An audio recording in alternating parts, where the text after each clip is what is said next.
Alguna vegada has sentit por? De vegades, tots ens espantem. Els trons i llamps fan que el teu cor bategui més ràpid? Potser se t'assequi la boca quan la teva mestra anuncia que et farà un examen, o et transpiren els palmells de les mans quan arriba el teu torn de donar una lliçó davant de tota la classe. Probablement sentis un nus a l'estómac quan veus el gamberro que sempre et molesta. Tots sentim por de tant en tant. I això passa sense importar el gran o valent que siguis. De vegades, la por pot arribar a ser bo i ajudar-te a mantenir-te saludable. La por a obtenir una mala qualificació en una prova pot fer que estudiïs més. La por a acostar-te massa a una foguera pot salvar-te de patir greus cremades. Heu aquí, doncs, a continuació, dues històries sobre la por que pot patir l'ésser humà. Dos exemples del que significa el terror en el seu estat més pur. Doncs de vegades és bo tenir por, però altres no. Els tímids tenen por abans del perill, els covards durant, els valents després. Jean Paul, escriptor i humorista alemany. Veig que t'agrada la cultura alemana. És, si més no, interessant com aquesta música d'un compositor alemany. Bueno, perfecte. La primera història la llegiré en castellà, igual que l'altra. Autopista. Era una noche aburrida y tediosa como cualquier otra en el gris trabajo de un viejo cajero de peaje. Además, esa semana le tocaba trabajar en el turno de noche y el aburrimiento se multiplicaba en una de esas largas noches en las que casi no pasaba ni un vehículo. Su única compañía hubiese sido su compañero Ernesto, pero por desgracia a él, esa noche le tocaba la entrada de camiones y vehículos pesados, que se encontraba en la cabina más alejada. Hacían más de 20 minutos desde que pasó el último coche y estaba empezando a perder su lucha contra el sueño, cuando a lo lejos apareció uno de esos coches tuning que parecían una atracción de feria con sus luces de neón y su música a todo volumen. Escuchar Daddy Yankee a todo volumen a las 4 de la mañana ya hubiese sido un motivo suficiente para odiar al grupo de macacos que habían en el interior del vehículo. Pero al bajar los cristales tintados de la ventanilla, su repulsa aumentó al ver a un niñato de unos 20 años con una camiseta sin mangas y el típico cuerpo de haberse machacado en el gimnasio, aderezado con un poco de esteroides. Además, tenía todo el brazo, el cuello y la parte de la cara tatuados. Pero lo más impactante de su aspecto de matón, de discoteca, era una funda metálica en los dientes superiores que hacía que su aspecto fuera incluso más amenazante y aterrador. ¿Qué pasa, abuelo? ¿Tengo algo pintado en la cara o qué? Tras hacer la pregunta, se escucharon unas risas de los otros ocupantes del vehículo. Deberían ser unos 3 o más, y cuando vieron que su líder se envalentó, aprovecharon para asomarse por las ventanillas para ver la cara de miedo del viejete mientras su amigo le empezaba a molestar. «Vamos, Tutankamón, que no tenemos toda la noche. ¿Cuánto es?» «1,5 €, contestó el viejo sin levantar la cabeza. «¿Pero serás ladrón? No me jodas, cada día es más caro». «Tiene usted razón, señor, pero yo no pongo los precios. Yo solamente soy un mandado». «Mira el viajales, qué educado, que me llama de usted y todo. Me has caído bien, Tutankamón. Sal de la cabina, que nos vamos de fiesta». «Disculpe, señor, pero no puedo abandonar mi puesto». «¿Seguro que no te quieres venir?» El matón alargó el brazo y le dio un billete de 5 € para pagar el peaje. No, muchas gracias», le dijo el hombre que no levantaba la mirada del suelo, de puro terror. Mientras contaba el cambio que tenía que devolverle, aprovechó para levantar la barrera. Cuanto antes se fueran, mejor. «Aquí está su cambio, señor. dijo tratando de no cruzar la mirada con él. En ese momento, un escalofrío le recorrió el cuerpo cuando sintió como una fuerte mano le agarraba de la muñeca. «Te vas a venir con nosotros, quieras o no». Mientras pronunciaba esas palabras, sacó una cuerda y con un nudo que ya tenía preparado le ató la mano. Sin mediar más palabra, el matón aceleró su coche al máximo y salió quemando ruedas mientras de la ventanilla salía más y más cuerda que debían tener enrollada dentro del coche. El hombre, paralizado por el miedo, intentó desesperadamente deshacer el nudo, pero era muy complejo y se notaba que lo habían preparado para resultar casi imposible deshacerlo.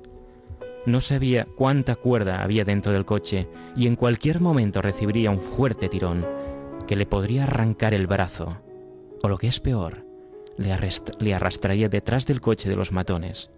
Esa gente desalmada podían arrastrar su cadáver durante kilómetros antes de soltar la cuerda. El hombre recordó que sus hijos le habían regalado una navaja suiza por el Día del Padre, una de esas multiusos que sirven para todo y en realidad no sirven para nada. Intentó en vano cortar la cuerda, pero parecía una de esas de alpinismo ultra resistentes y preparadas para soportar roces contra la roca y grandes tirones. Su compañero de trabajo, al escuchar sus gritos, salió corriendo hacia su cabina, sin saber qué sucedía, y al ver la cuerda atada en la muñeca de su amigo y como el coche se alejaba a toda velocidad, se quedó petrificado. Cuando todo parecía perdido, sucedió lo que menos se hubieran podido esperar. El otro extremo de la cuerda salió por la ventanilla del coche que se alejó a toda velocidad. Realmente la cuerda nunca había estado atada al interior del coche. Tan solo fue una broma macabra y de mal gusto, con lo que los matones pretendían darle el susto de su vida al pobre hombre del peaje. Mientras su corazón bajaba el ritmo de pulsaciones que a punto estuvieron de causarle un ataque cardíaco, se dio cuenta de que el miedo se había hecho pis encima, pero la verdad es que eso le importaba poco cuando había visto tan cerca la muerte. Esa noche no volvería a pasar sueño en su turno. Aquesta és la primera història. Que interessant, ha acabat just el moment que acabava també la música. Això sí que se'n diu sincronicitat entre tècnic i Johan. Ara llegiré la següent i després les comentarem, d'acord? D'acord. La segona història es diu Tumba. Una noche, unos chicos celebraban una fiesta en un parque. Entre risas y alcohol, comenzaron a contar historias de terror. En la misma calle había un cementerio y uno de ellos comentó lo mucho que le aterraba pasar por allí. Aprovechándose del miedo de su amigo, otro de los jóvenes advirtió al resto con la siguiente frase: «No se os ocurra nunca pisar sobre una tumba cuando se ha puesto el sol. Si lo haces, el muerto te agarra y te mete dentro». «Mentira», replicó Ana. «Esos son solo supersticiones». «Si tan valiente te crees, ¿por qué no lo demuestras? Te daré 10 euros si te atreves», apostó el chico. «A mí no me dan miedo las tumbas ni los muertos», respondió ella. «Si quieres te lo demuestro ahora mismo». El chico le tendió su navaja. «Clava esta navaja en una de las sepulturas», le dijo. «Así sabremos que has estado allí». Sin dudarlo, Ana cogió la navaja y se dirigió con paso firme al campo santo bajo la mirada atónita de sus amigos. El cementerio estaba lleno de sombras y había un silencio sepulcral. Y sin quererlo, el miedo se fue adueñando de la chica, que con cada paso sentía cientos de ojos vigilándola y un aliento helado en la nuca. «No hay nada que temer, no hay nada que temer, no hay nada que temer», se repetía Ana para tratar de calmarse a sí misma. Escogió una tumba y pisó sobre ella. Después se agachó rápidamente, clavó en el suelo la navaja y se dispuso a marcharse sin pensarlo 2 veces. Pero no pudo. Algo la retenía. Lo intentó de nuevo, pero seguía sin poder moverse. Algo le estaba sujetando la falda y no podía moverse. Estaba aterrada. Gritó con toda su alma y cayó al suelo fulminada. Al ver que no regresaba, los chicos fueron en su busca. Encontraron su cuerpo tumbado sobre la sepultura fría, rígida y con la cara totalmente desencajada del miedo. Sin darse cuenta, Ana se había enganchado la falda con la navaja al clavarla en el suelo. Era la navaja lo que la retenía y ella había muerto de miedo tras sufrir un ataque al corazón. El infierno está aquí, entre nosotros, detrás de cada pared, de cada ventana. Es el mundo detrás del mundo. John Constantine.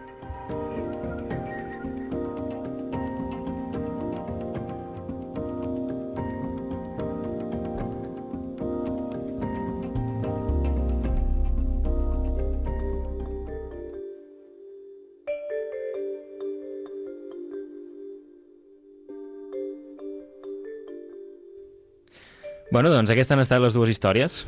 Què us han semblat? La segona... típica. És la por. Sí. No, la por realment... La por a lo que no veiem, Perquè, clar, ella no veia qui estava agafant. No, però... No sabia ni què era la navaja, no sabia què era, i simplement és la imaginació. Exactament. La seva imaginació, combinat amb la por, el que la va matar. Exactament. Clar, està en un cementiri i veu que... Jo em faig una pregunta sobre la por. Aviam, plantegeu-vos-ho. O sigui, si jo veig venir un monstru, vale? Lleig com un pecat, davant meu, jo tindré por d'ell que no pas si em giro i sento algú que s'acosta però no veig qui és. Com tindré més por? Com crec que tindré més por? Jo crec que de la segona opció, perquè la por es basa molt en allò que no veiem. I el que no veiem i no podem controlar sempre se'ns escapa. I és quan... No, sisplau, jo ja he parlat molt. No, endavant, vostè primer. No, diguem-ne que una cosa és el pànic que puguem tenir, perquè la paraula pànic ja està inclosa el fet de fugir, que és un... De fet, la por és un mètode de defensa que tenim des dels inicis de la nostra creació. Inclús tots els animals tenen por. Només fa falta veure un conill per veure que viu amb por. Vull dir, és així. Els mamífers, sobretot, tenen aquests ulls que veuen en totes direccions precisament per això, per vigilar, perquè estan constantment amb la por. L'ésser humà ha arribat a aconseguir tenir una pista frontal com tenen els carnívors, perquè en principi no som cap presa fàcil. Però tot i així no deixa de ser que seguim tenint por. Sobretot tenim por a lo que no veiem, o sobretot, en aquest cas, a la foscor.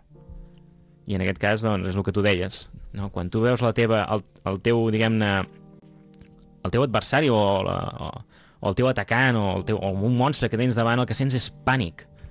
Pànic per començar a córrer, arrencar, córrer en direcció contrària a la que ve. Però tindries més por, crec, si sentissis notícies la presència d'algú que no pots veure darrere teu. Però és que és diferent la por i el pànic. El pànic és una por racional, perquè saps el motiu. Saps què és el que t'està infligint aquella por i el teu cor batega, però per accelerar els teus músculs per començar a córrer.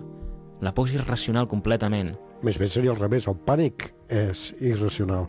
El pànic ja perd el control. Bueno, en aquest cas, per exemple, quan hi ha un terremot o quan hi ha un incendi, el pànic incunda... Però això estem parlant del pànic en aglomeracions o el pànic en l'individu. És diferent. O sigui, el concepte pànic té dos coses diferents en el sentit de la paraula. Una cosa és quan es tracta de la multitud, que sí és totalment irracional, però l'altra és quan és a l'individu. Que el pànic és l'extrem màxim que es pot tenir amb la por perquè el cor es batega fins al punt de l'extrem, diguem-ne, de petar, quasi bé.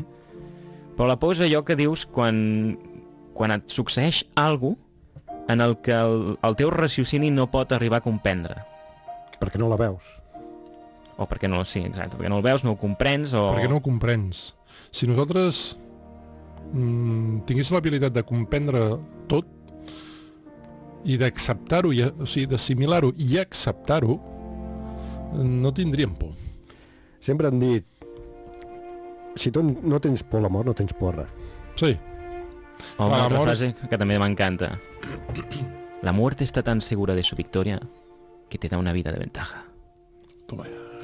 Clapa. I, per cert, què us ha semblat la primera història? No l'he entès molt bé.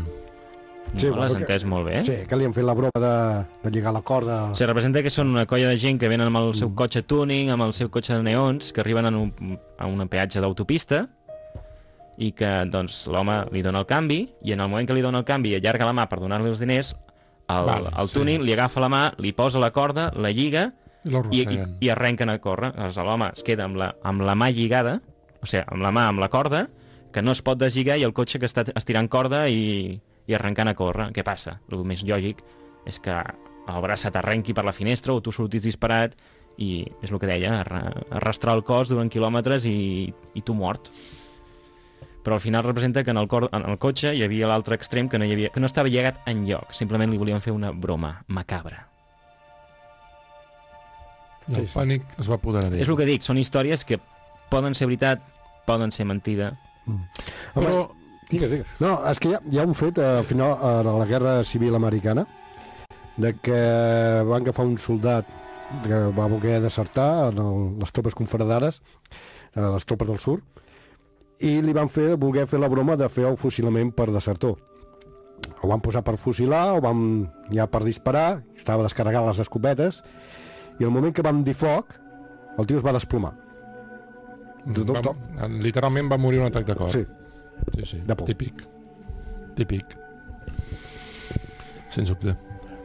Però creieu que la por és un mecanisme de defensa realment? O és... No, la por és un mecanisme de defensa de tota la vida. El que passa és que, com tots els extrems, es piquen.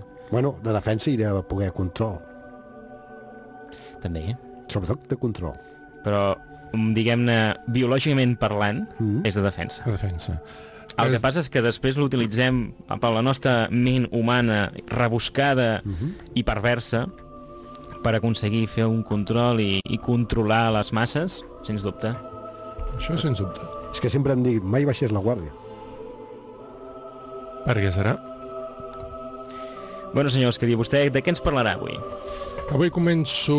Bueno, ja vaig començar l'última vegada, encara que una mica d'aquella manera, el que serà la meva secció amb els meus temes, els òpers. Tu diràs, és un tema o es pot començar i acabar avui? No. He de tractar i tractarem 4.000 òpers diferents. Imagineu si n'hi ha setmanes per explicar. Doncs seran històries autoconclusives que començo avui. Doncs serà interessant. Fins ara. Fins ara.